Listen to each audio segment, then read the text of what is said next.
안녕하세요. 아주 구질구질한 시댁에 살며 가진 고생 다 하고 사는 중인 40대 주부입니다. 아픈 올케 등골 빼먹으려고 기생충처럼 들러붙으려 한 우리 못난 신우에 대해서 오늘은 낱낱이 공유해보도록 하겠습니다. 저는 대학병원 간호사였어요. 직업만 들어도 힘들겠다고 한숨부터 먼저 푹 쉬시는 분들도 계실 텐데요. 저는 간호대학 들어가서 졸업하자마자 국시에 합격하고 다니던 대학병원에 입사를 한 이래 정말 단 한 번도 제대로 쉬어본 적이 없이 쭉 근무를 했습니다.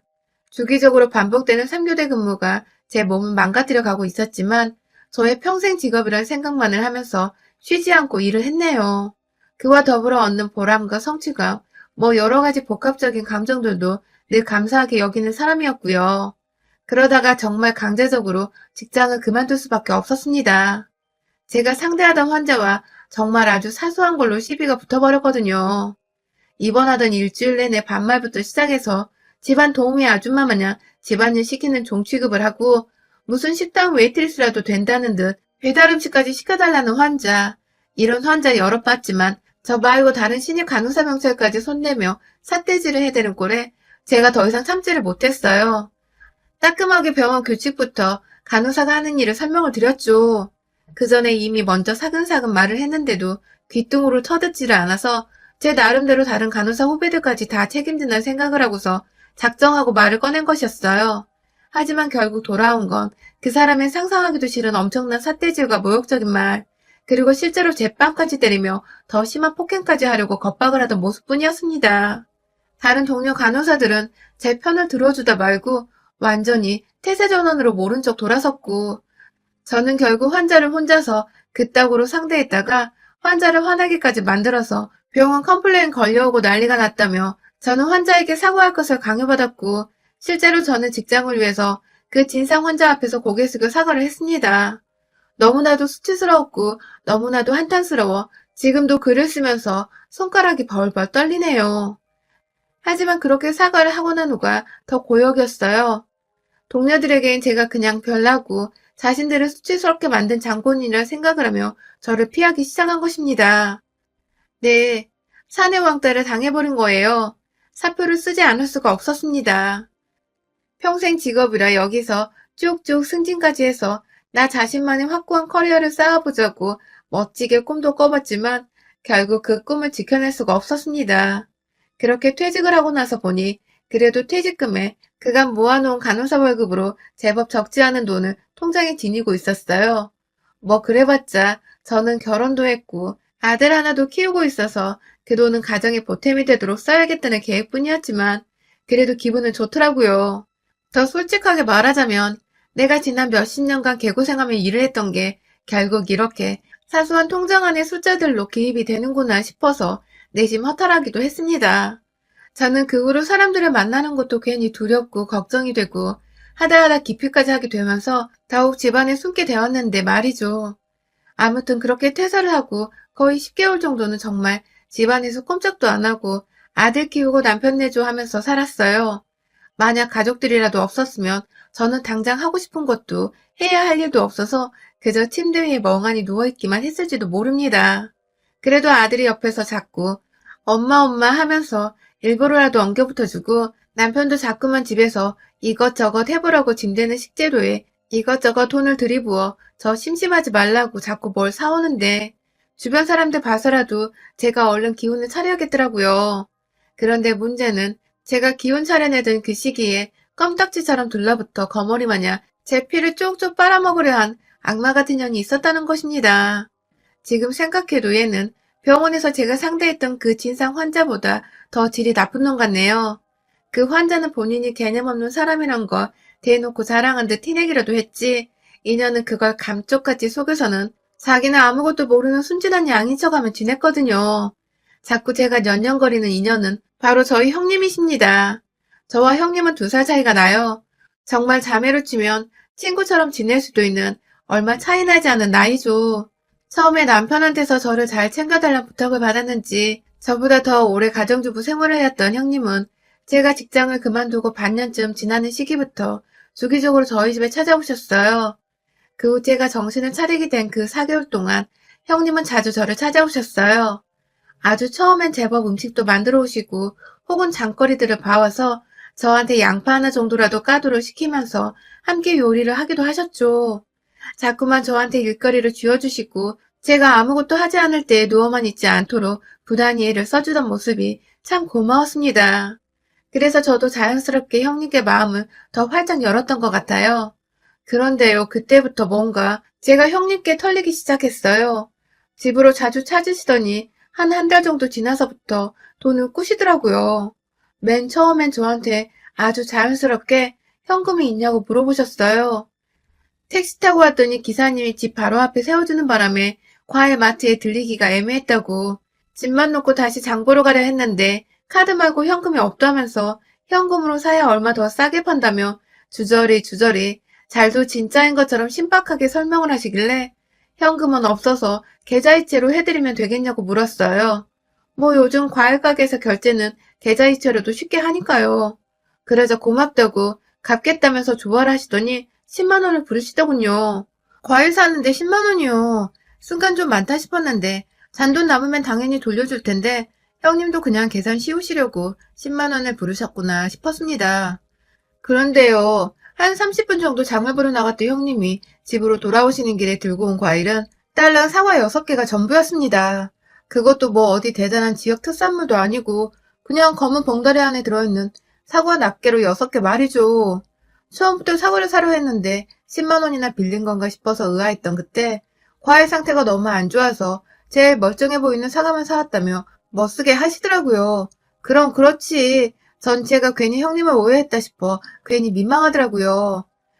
감사하다고 사과를 받아선 씻고 깎아서 같이 먹으려 세팅을 하는데 그때 형님이 핸드폰을 확인하시며 약속을 깜빡했었다며 먼저 가봐야 한다고 급하게 가방을 챙겨 나가버리셨어요. 졸지에 사과 6개가 덩그러니 제 집안에 남겨진 저는 뭐 별 수 없다며 혼자 사과를 먹는데 우리 형님 나한테 사과값 뺀 나머지 돈을 안 주셨네 싶더군요. 이마트에서 한 5천 원도 안 하는 가격인데 혼자 9만 5천 원을 설마 까먹었다며 안 주실까 싶어서 다음에 또 형님이 오실 날에 바꾸자 생각을 했어요. 하지만 그 다음 날도 집에 오신 형님은 이번에 갑자기 집에서 쉬다 아이스크림 먹고 싶다는 이유로 혹은 배달앱 주문을 해보자면서 자기한테로 계좌이체를 요구하셨고 저는 또 제 걱정에 집까지 찾아오신 분한테 거절하기가 그래서 매번 10만 원씩 계좌 입금을 해드렸어요. 제가 원한 거 아니고 형님이 10만 원을 부르시길래 드린 거고 전 이게 다 저한테 잔돈을 거슬러 주기까지 형님이 알아서 계산을 하고 계시니까 돈을 막 부르시는 거라 생각을 했어요. 당연히 형님은 그렇게 순식간에 아프다는 올케한테서 거의 50만 원 빌려가 놓고는 거의 한 달가량의 발길을 뚝 끊고 저희 집에 오지 않으셨습니다. 처음엔 연락까지 주면서 몸이 아프다 혹은 아이 때문에 바쁜 일이 많다며 미루시더니 아예 연락 없이 발길을 딱 끊어버리셨죠. 형님께 빌린 돈 갚으라 말씀드리기엔 누워만 있으려던 저를 일으켜 세워주셨던 분이니까 경우가 아닌 것 같아서 그냥 모른 척 하기로 했습니다. 집에 오고 가고 하는데 드는 경비를 들었다 생각을 했죠. 그렇게 잊어가려던 중에 형님이 또 집에 찾아오셨어요. 연락도 없이 빈손으로 찾아오신 형님은 제 상태를 갑자기 확인해보고 싶었다면서 올케 괜찮냐고 막 물어보시고 걱정을 해주시는데 괜시리 고맙더라고요. 그런데 그 다음 말은 좀 생뚱맞았습니다. 제가 이제 출퇴근도 안 하니 옷이 필요 없지 않냐면서 자연스럽게 말을 꺼내시더니 갑자기 제 안방으로 들어가시더니 급기야 자연스레 제 옷장을 마음대로 들춰보는 겁니다.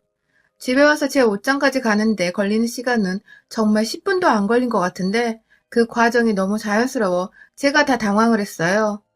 비록 안 입는 옷들이 많지만 저는 대부분 옷을 저렴한 거 여러 개 사는 것보다 진짜 질 좋고 브랜드 있는 옷 한 벌 사놓고 오래 잘 입는 스타일인지라 거의 대부분 몇십만 원대의 옷들인데 이걸 외출 안 한다는 이유로 자기 줄 거 없냐고 들춰보는 형님이 순간 딱 그 진상 환자 같아서 숨이 막히더라고요. 저 다 입는 옷이에요. 하고서 제 딴에는 단호하게 하지만 윗사람의 애인은 갖춰 얘기를 하려 하는데 또 할 말 다 꺼냈다가 병원에서 당한 것처럼 나 혼자만 인정머리였고 애였고 자격 없는 사람 취급당하면 어쩌나 싶어서 도저히 입 밖으로 형님께 내 옷 건들지 말라는 말을 할 수가 없었습니다. 사고 후 트라우마가 제일 무섭다더니 제가 딱 그 꼴이었던 것입니다. 결국 그날 형님은 진짜로 제 옷 여러 벌을 자기 마음대로 골라서는 잠깐만 입어보자. 입고 계절 변하기 전에 돌려줄게. 하며 가져가셨어요. 어차피 저는 쭉 집에 있을 테니 자신이 먼지 안 쌓이게 옷을 잘 입어주겠다는 별 말 같지도 않은 소리 짓거리며 말이죠. 하지만 뭐 여러분들도 예상을 하셨을 테지만 형님은 계절 지나고 그 옷을 반납하기는커녕 아무것도 모른다는 듯 그 후로도 저희 집에 몇 번 더 왔는데도 시치미를 뚝 뗐고 급기야 계절마다 다른 옷까지 더 챙겨가면서 문자로 잘 쓸게. 계절 바뀌면 돌려준다. 하더군요. 중간에 또 여러 번 자기 아들까지 데려와서는 시간이 남아서 숙모얼굴 보여줄 겸 데려왔어. 하시더니 애들 먹을 것이 냉장고 안에 한 개도 없다면서 저희 아들은 도대체 뭘 먹으면서 지내고 있냐고 걱정을 한가득 해주시더니 또 돈을 빌려달라고 하시더군요. 가서 장을 봐오려 하는데 다 올케는 먹을 것들이니까 본인 카드를 쓰기는 좀 그렇다고 말이죠. 대신 장까지 봐주시려는 건가? 아니면 저번처럼 또 조그만 거 몇 개 사면서 돈 10만 원 빌려가는 건가 싶어 꺼림칙스러운데 그때 형님의 입에서 뜬금없이 20만 원이 튀어나왔습니다. 어디 누가 보면 무슨 이마트까지 가서는 몇 박스째 식량을 구해올 기세였어요. 제가 살짝 놀라는 티를 내면서 무슨 20만 원이나 쓰여야 하시냐. 장은 우리가 주기적으로 보니까 괜찮아요. 라고 말씀을 드렸지만 형님은 올케가 그래서 빵점짜리 와이프인 거야. 집에서 가정주부가 이런 건 미리미리 사놓고 채워놔야지. 누가 남편 데리고 장까지 보고서 들고 오게 만들어. 하면서 제가 오랫동안 직장생활을 하느라 가정주부가 뭘 어떻게 해야 하는지를 전혀 모르고 있다며 그런 행동들은 다 남편 힘들게 하는 짓들이라고 저한테 나름의 충고까지 해주시더라고요. 급기야 그러다 남편이 도망간다는 소름 돋는 농담을 아무렇지 않게 자기 애들 앞에서 웃으며 얘기를 하는데 서서히 뭔가 우리 형님 스타일을 알 것도 같은 게 참 기분 별로였습니다.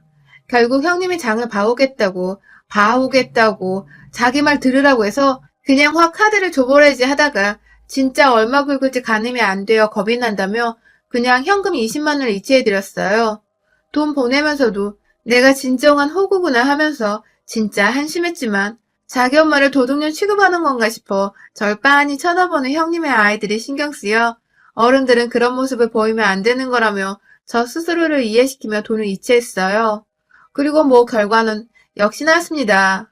장 보러 갔다는 형님은 20만 원 챙겨가고서도 30분이 채 되지 않아 다시 집에 오셨는데 이제 보니 이마트는커녕 그냥 집 앞에 있는 동네 슈퍼를 가면서 돈 20만 원을 빌려달라 한 거더라고요. 역시나 집에 사온 물건들을 보니 우유, 시리얼, 동네 빵집에서도 아닌 동네 슈퍼에서 파는 저렴한 식빵에 저희 아들 먹으라고 젤리 같은 걸 여러 개 합이 한 2만 원이 되었을라나? 고작 그거 사려고 20만 원을 빌려가다니 들고 온 봉지를 보고 제가 하도 어이가 없어서 그걸 웃지도 못한 채 쳐다보니 지도 민망했는지 멋쩍게 웃더니 한다는 말이 이 동네는 살만한 게 없더라고. 라더군요. 그 한마디하고는 음식들을 냉장고에 넣지도 않고 부엌 식탁에 올려두더니 이전에 레파토리처럼 핸드폰 한번 쓱 꺼내서는 이제 애들 때문에 가봐야겠다고 슈퍼에 들어누워 핸드폰 게임을 하고 있는 애들이 뭐 그리 바쁜 일정이 있는지 애들 핑계대면서 불러서는 우르르 집 밖으로 나가는 형님. 하, 진짜 이거 완전 똥벌 받더라고요. 제가 남이었으면 제가 당연히 뭐 이런 또라이가 다 있냐며 돈을 받아냈겠죠. 그런데 제 성격이 직장에서 퇴사 전 당했던 일로 180도 바뀌어서는 답답하고 고구마 100만 개 먹은 사람이 된 데다가 상대는 우리 남편 누나인데 가족 사이에 돈 달라고 해도 되나 싶고 그렇게 모두가 떠난 집안에서 저는 또 가슴을 막 치며 입으로 겨우 쌍놈을 시키라며 입으로 몇 번 형님 욕을 했습니다. 내내 다음을 벼르고 있었어요. 전 점점 상태가 괜찮아지고 있는데 내 상태가 가장 엉망일 때 나의 가장 옆에서 내 등골을 빨아먹으려 한 형님을 어떻게든 복수하겠다는 생각을 꾸준히 품었죠. 그리고 이내 그 복수의 날이 찾아왔어요. 저는 제 상태가 형님을 향한 복수로 불타 점점 멀쩡해져 갔지만 그걸 남편한테 굳이 티는 안 냈어요. 어떻게든 형님을 다시 제 집안에서 마주하고 싶었으니까요. 빌려간 돈에 빌려간 옷까지 현금으로 다 따지면 이게 200만 원 정도 되거든요. 이게 보통 살림하는 집에서 절대 작은 돈이 아니잖아요. 이만 정말 열심히 갈고 있던 그때 형님은 언제나처럼 아주 뻔뻔하게 저희 집을 다시 방문했습니다. 이번엔 애들은 없이 혼자서 또 뭘 챙겨가려는지 조그만 에코백도 하나 들고 왔어요. 자연스레 내 집 소파에 앉는 형님께 이번엔 제가 먼저 선빵을 날려봤어요. 오늘은 뭐 가져가시려고요? 라고 표정 하나 변하지 않고 물어보니 내심 찔렸는 듯 당황의 말을 버벅거리다가 자연스레 냉장고를 열어보더니 또 먹을 것을 타령하는 형님. 이번에 안 속는다며 장은 제가 봐올 거예요. 돈 달라 하지 마세요. 라고 말씀드리자 오히려 얼굴이 시뻘개져선 무슨 말을 그렇게 하냐고 혼자서 웃었다가 혹은 진지해하면서 자신을 도와주려고 돈은 달라 했던 것 뿐이라더군요. 혼자서 민망했던지 막 쓸데없이 집안을 걸어다니며 구경을 해대던 형님은 급기야 집얼은 남을 못 주는 건지 제 안방에 또 들어가더라고요. 멋대로 닫힌 안방문을 친히 열고 들어가서는 제 화장대에 앉은 형님은 찬찬히 살펴보다가 제가 립스틱 겸 립글로즈용으로 쓰는 디올 립스틱이 탐이 났는지 어머 명품 쓰네 하면서 그걸 굳이 꺼내들어 지 입술에 쳐 바르더라고요. 뭐 이런 그지 같은 게 다 있을까요? 직장을 몇십 년을 다녔는데 그런 제가 1년에 겨우 한두 번 살까 말까 하는 립스틱으로 디올 몇만 원짜리 쓰는 걸 명품 쓴다고 할 수 있으며 그렇다고 남의 립스틱을 그냥 저렇게 써버릴 수가 있는 거냐고요. 제가 너무 기가 막혀. 아, 왜 남의 립스틱을 허락도 없이 막 집어 바르세요? 하면서 화를 냈습니다. 가져간 제 옷은 어쩌고 입지도 않고 여태 돌려주질 않아요. 하면서 이왕 안방에 쳐들어간 신우이한테 온 이야기까지 꺼내며 언제 돌려줄 거냐 물었어요. 그러자 형님은 처음엔 제가 화를 낸다는 이유로 막 따져물으며 어디서 배운 버르장머리냐고 제게 버릇없고 염치 없다며 저 힘들 때 자기가 도와주러 온 거 다 잊었냐면서 그렇게 거머리처럼 들러붙어 돈 빼가기 바빴던 년이 자기가 절 도와준 거라면서 생색을 내는데 아, 확 진짜 입을 다물어버리게 하려는 그때 형님이 그러더군요. 당근마켓에서 팔아버렸지. 누구 좋으라고 그걸 다시 돌려준대. 하며 자신한테 화낸 저를 약올리겠다는 듯 가소로운 미소를 지며 석반하정으로 제 기분을 망치려 들던 신우이. 한두 푼도 아니고 하나에 20만 원, 30만 원 하던 그 자켓들을 팔아버렸다니. 빌려간다고 해놓고서 돌려주지도 않고 주인 허락도 없이 당근마켓에요? 그 말에 빡이 쳐서 빌려간 내 돈도 당근마켓에 팔아버렸냐고 제가 비아냥대니 꼴에 자존심은 있는지 남은 돈 다 갚으려고 했다고 화를 내다 급기야. 성격이 저 모양이라 직장에서 잘리고 정신병자처럼 누워있지. 라며 다시금 저를 비아냥댄 형님. 환자 돌보러 왔던 건데 요양 보호비 준 걸로 퉁치라며 절 급기야 진짜 정신병자 취급을 하더군요. 하, 이건 선을 넘어도 단단히 넘는 말이었습니다. 저요? 형님 앞에 있는 그 명품이라는 립스틱을 쭉 올려서는 아예 통으로 뽑아버려 그거 그대로 형님 얼굴에 칠해버렸습니다.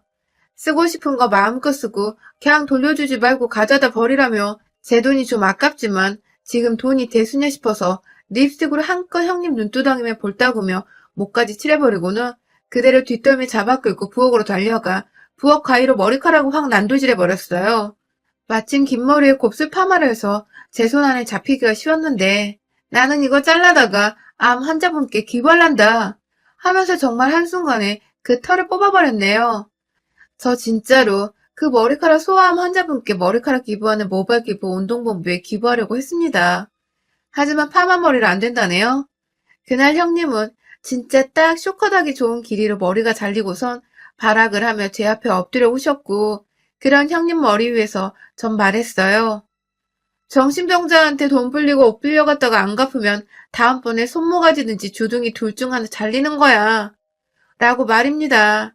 내일까지 빌려간 옷이랑 돈 온상뽑기 안 시키면 지 자식들 앞에서 가위 들고 살찔 줄 알라고 겁박을 하니 그제서야 울다 말고 겁났는지 불이 나게 도망을 나가더니 정말로 다음날 빌려간 돈이랑 차마 당근마켓에 팔아버려 가져올 수 없었던 옷을 대신에 돈은 조금 더 보태주고서 자기가 입던 옷까지 미안하다며 가져왔더군요. 무서웠는지 밖에는 지 친구까지 데려왔고 말입니다. 물론 제가 제 집안에 발 못 디디게 또 가위 들고 설치며 지랄 발광을 하는 척을 하니 그 친구녀는 밖에서 대기만 하고 있었고요. 그 사이 진짜로 답이 없었는지 미용실 가서 머리는 쇼크까지 쳐왔고 말입니다. 그러게 사람 봐가면서 삥 뜯을 생각을 해야지. 사회생활만 20년 했고 진상환자 참교육하다가 그만둔 내가 좀 힘들 때 기회삼아 다가와 거머리처럼 들러붙으려 하다니. 뿌린 대로 제대로 거둬줬들 생각을 하니 제 이 두 손이 한 짓이 참 자랑스럽더군요. 형님의 진심 어린 사과로 둘 사이의 채무 관계는 완전히 하루 만에 해결이 되었습니다. 빌려간 돈도 일부 옷도 돌려받았고 전 이자로 형님의 머리카락을 쳐낸 것으로 일단락 시켰죠. 여러분, 혹시 가정 중에 여러분을 호구로 보며 돈 빌려가고 뜯어갈 궁리만 하는 인간들이 있으면 이자는 저처럼 두둑히 쳐서 받으시길 바랍니다. 여러분의 생각은 댓글로 남겨주세요. 오늘도 시청해주셔서 정말 감사합니다.